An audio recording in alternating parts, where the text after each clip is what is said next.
강종근 목사님은 1901년 9월 20일 평남 강서군 종산면에서 사형제 중 막내로 태어났습니다. 그는 2살 때 아버지를 여의고 가난한 환경 속에서 지내야 했습니다. 그의 어머니는 홀로 사형제를 돌보며 힘들 때도 많았지만 아이들을 하나님 말씀대로 키워나갔습니다.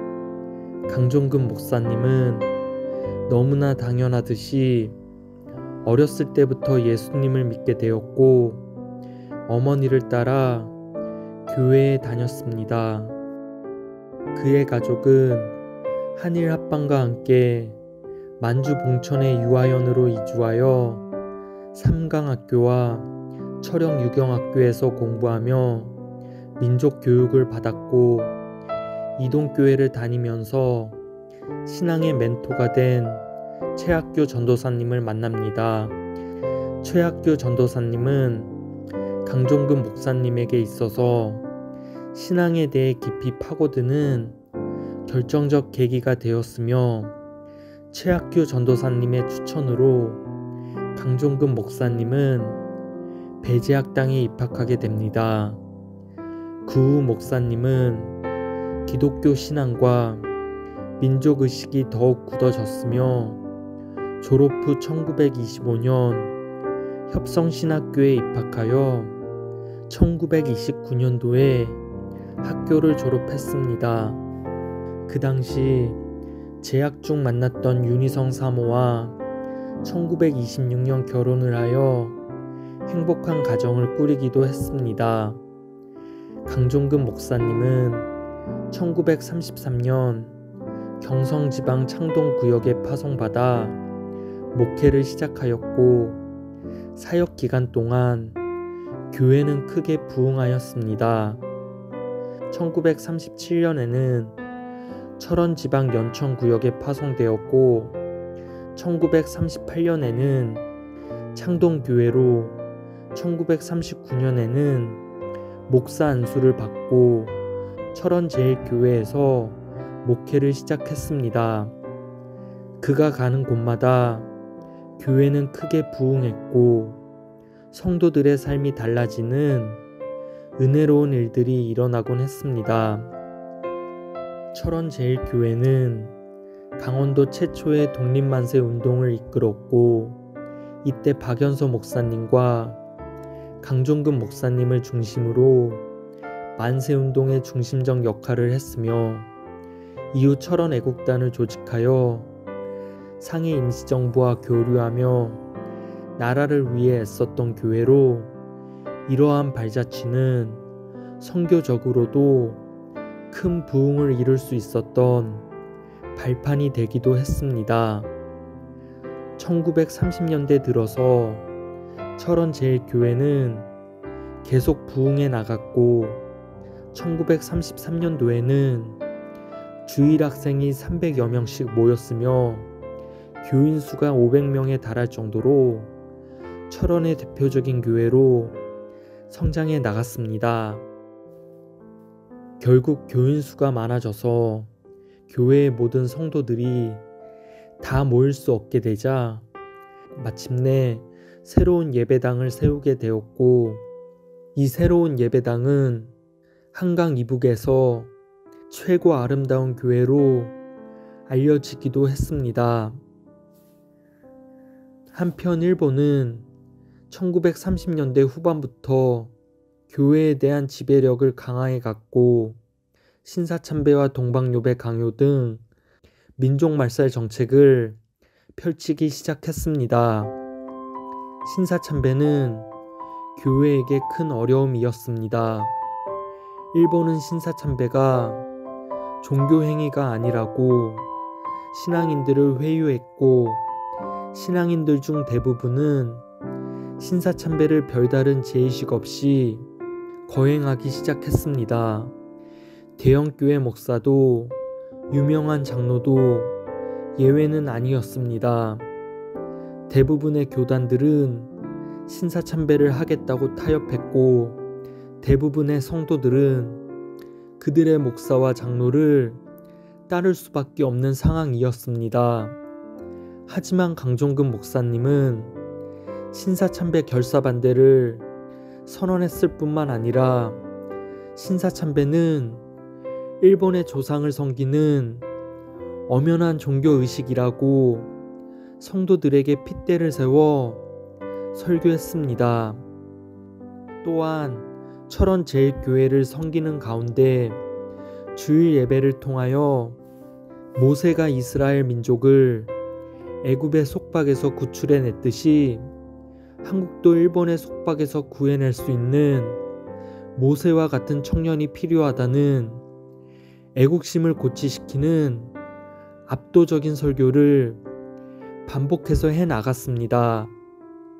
그는 일본의 감시와 강요는 무시한 채 일본의 침략 행위에 대해서 강하게 비판하였고 성도들에게 민족 정신의 혼을 불러일으키면서 독립투사의 삶을 살았습니다. 하지만 강종근 목사님이 속한 감리교회도 1938년 이후로는 공개적으로 신사참배를 하기로 결의했으며 1939년 정춘수 목사가 감독이 되면서 혁신교단이란 이름으로 일본에 예속되기까지 합니다. 이런 시대적 배경에도 불구하고 강종근 목사님은 하나님 사랑과 이웃 사랑을 강조하며 민족을 향해 손을 펴야 한다는 설교하기를 멈추지 않았습니다.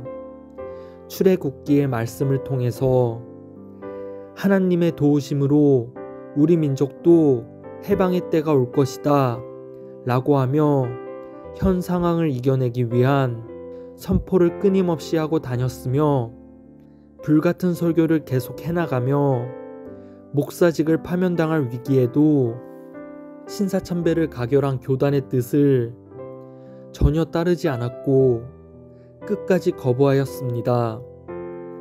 성도들에게 신사참배는 우상숭배이고 우상숭배는 하나님이 정해주신 10계명 중 1계명과 2계명을 어기는 죄악 중의 죄악임을 반복해서 강조했습니다. 강종근 목사님은 다른 목사들과는 비교가 안 되는 경계와 감시를 받았습니다. 일본 경찰들은 그의 교회 행사에 일일이 간섭했고 불시로 강종근 목사님을 호출하여 그의 사역을 방해하곤 하였습니다. 1940년 9월 30일 일본은 신사참배 거부 항쟁자들을 모조리 잡아들이라는 명령을 내렸고 강종근 목사님은 이때 명단에 있던 193명 중 한 명으로 건거되고 맙니다. 일본은 강종근 목사님을 아무도 모르게 서울로 이송하고자 했지만 성도들은 어떻게 알고 나왔는지 새벽녘부터 철원역에 모여 있었습니다. 그들은 강종근 목사님의 부인인 윤희성 사모와 함께 찬송을 부르며 고난의 길을 떠나는 목사님을 배웅했다고 합니다.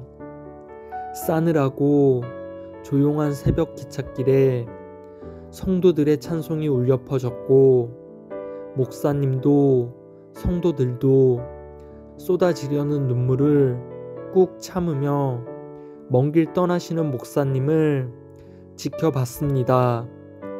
그리고 그것이 성도들과 목사님의 마지막이었습니다. 강종근 목사님은 서대문 형무소에 수감되었고 긴 시간 수감 중 하루에도 몇 번이나 반복되는 고문과 신문 속에서 정신을 잃기를 반복하고 먹을 것도 제대로 먹지 못하는 몸 상태가 되었습니다.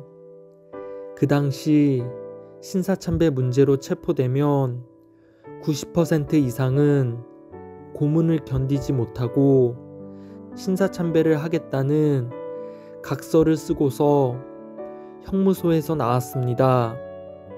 그리고 신사참배와 별개로 형무소에 있는 일본인들과 형무소로 잡혀온 한국인들은 매일 아침 동방요배를 드려야 했는데 신사참배를 끝까지 반대했던 이들 중에서도 몇 사람을 제외하곤 대부분 동방요배는 할 수밖에 없었다고 합니다.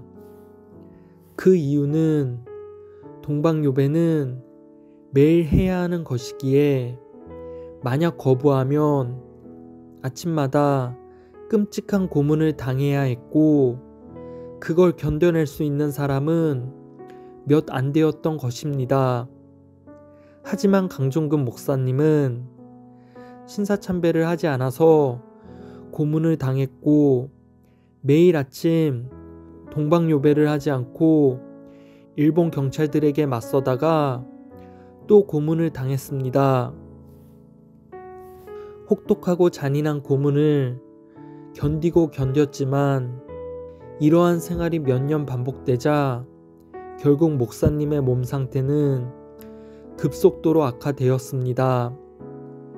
결국 목사님이 입으신 죄수복은 온통 빨간색으로 물들고 걷지도 먹지도 못하는 상태가 되자 일본인들은 목사님이 이미 죽은 목숨과 다를 게 없다고 여겨 그를 석방시켰습니다.